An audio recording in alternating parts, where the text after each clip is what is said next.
Hey acupuncturists. So I just got back from getting an acupuncture treatment here in Bali, and I'm going to talk to you about everything that this practitioner actually did wrong.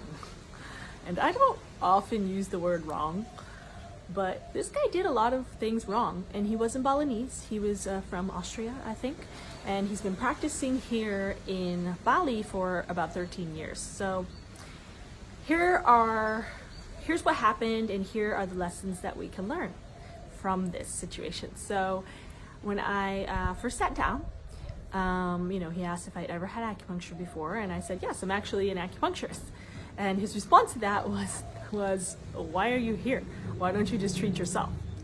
So, as we know, there are a lot of things wrong with that. It's really not very welcoming, and I really want to bring this to your attention because I don't care who walks into your office.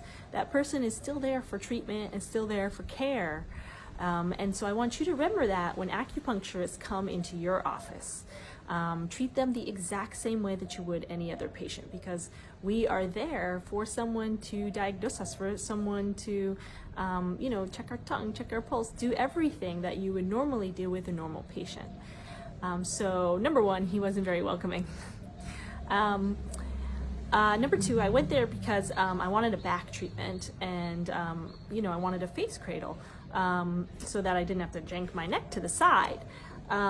However, he didn't have a face cradle, so I had to jank my neck to the side during the whole treatment. And so basically the lesson learned here was that, as a patient, I was not comfortable.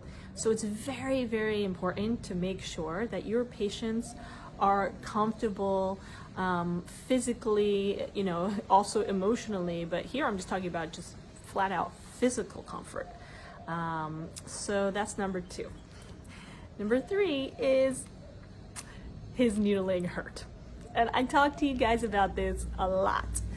Practice your needling, because it's really very unpleasant and very uncomfortable when acupuncture needles hurt going in, and they really do not have to hurt. You really can master your skill of needling to the point of a patient barely feeling their needles. So, I highly encourage you to practice on yourself, practice on your friends, practice on your spouses, until your needling is really smooth. So, I'm laying face down, my neck is to the side, the needles are hurting. Not good. And then he stayed in the room the whole time, and he talked the whole time. And he spouted out just so much scarcity mindset and pessimism on me.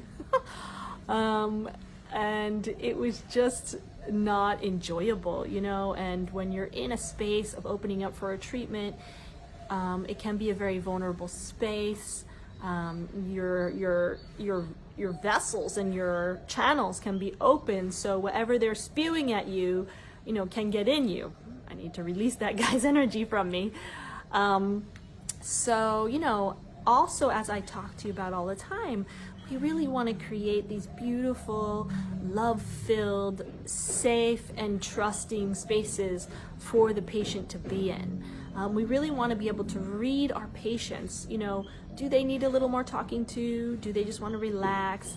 You can even flat out ask your patient, This guy didn't ask how I was doing, if everything felt okay, if I was comfortable, nothing.